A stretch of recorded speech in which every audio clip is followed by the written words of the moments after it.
হাওড়ার ডোমচুরের আজাদ হিন্দ কলেজে বোরখা বিতর্কে আগুনে এবার জল ঢাললেন বিজেপি সমর্থক রাজীব মোহান্তি। গত 5ই মে তিনি দাবি করেছিলেন কলেজে বোরখা পরে আসা যাবে না। সেই মন্তব্য ঘিরে শুরু হয় তীব্র বিতর্ক। শুক্রবার সাংবাদিকদের মুখোমুখি হয়ে রাজীব মোহান্তি জানান, এই মন্তব্য তিনি আবেগের বশে করেছিলেন।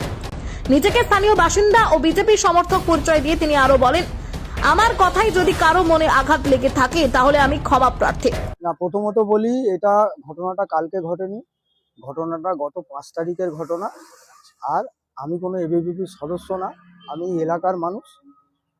আর আমি দেখলাম কিছু এবিভিপি সংগঠনের ওরা গিয়ে পতাকা লাগাচ্ছিল, তো ওখানে গিয়ে আবেগের বশে কথাটা বেরিয়েছে। এটা কোনো দলগত বা কোনো রাজনৈতিক দলের হয়ে আমি বক্তব্য রাখতে চাইনি। আর যে বক্তব্যটা আমি রেখেছি এটা সম্পূর্ণ আবেগের বশে বলা, এটা ভিত্তিহীন বক্তব্য, এটা ভুল।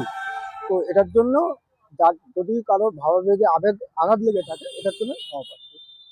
অন্যদিকে কলেজের এক অধ্যাপক জানিয়েছেন, যিনি এই মন্তব্য করেছেন তাকে কলেজ কর্তৃপক্ষ চেনেন না, তিনি আদৌ কলেজের ছাত্র কিনা সেটাও তাদের জানা নেই।